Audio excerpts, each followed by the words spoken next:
Mapagpalang araw sa lahat, share ko lang sa inyo itong i-cover up natin na pangalan na yan gamit ang ating sariling timpla na Advanced Black and Gray. So meron kasi akong sariling timpla ng opaque gray. So dito meron tayong 5 large ink cup na gagamitin. Yung unang cup, solid black. Tapos yung pangalawang cup, 9 drops. Yung pangatlong cup, 2 drops. Tapos pupunuin ko yan ng solution. Gamit ko rito ng solution na special solution. Galing po yan sa Glide Tattoo Products kay Miss Chocolate Radovan. Tapos ito naman yung magiging gray natin. Ganyan lang po yung kadami yung sinasalin ko. Tapos papatakan ko yan ng 3 drops ng black. Tsaka ako po siya imimix para makagawa tayo ng gray. Bali kung meron kayong ink mixer mas okay po, pero kung wala okay lang din po yung ganito. Habang tumatakbo yung machine, yung needle, hinahalo po natin para mahalo nating mabuti yung ginagawa natin na gray. So ang tekniko naman dito sa paghagod nito, itong gray na to, itong natural gray na ginawa ko, kung minsan kung gusto ko siyang patapangin, pwede ko siyang isawsaw dun sa pinaka light wash na tinimpla din natin, yung pangatlong cup. O kaya pwede ko rin naman siyang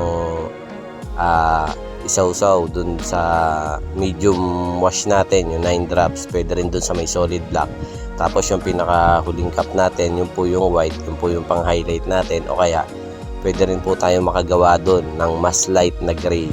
Diba yung tinimpla natin na gray, pwedeng isawsaw muna sa white, tapos isawsaw mo doon sa gray na tinimpla natin para mas mapalight pa natin siya. So dito ang gamit ko yung gray na tinimpla natin, tapos sinawsaw ko siya sa solid black. Kaya sobrang dark pa rin nung pinaka kinalabasan, halos parang solid black pa rin siya, pero dark gray po talaga siya. Kumbaga may matapang yung pagka-gray niya, na parang may pagka-black pa rin talaga, kasi kailangan matakpan natin maigi itong pinatatakpan sa atin.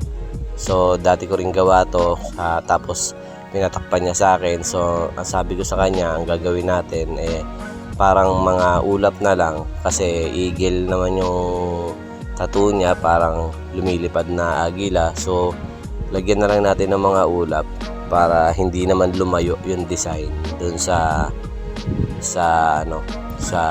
kino-cover up natin. So ayan, gamit kong needle dito 23M1 kasi medyo malalaki yung detail na ginawa natin. Tapos ibang brand din po ng needle yung gamit natin, kasi limitado lang po yung size na binibigay sa atin ng sponsor natin na Emalia. Hanggang 15 lang po yung size na binibigay nila sa mga sponsored artist nila. So yun lang, maraming salamat sa panonood. Sana may nabahagi ako sa inyo mixing kaalaman. Pa-subscribe ng ating YouTube channel, Lance Galapet Tattoo. Hanggang sa mga susunod na video tutorial, maraming salamat.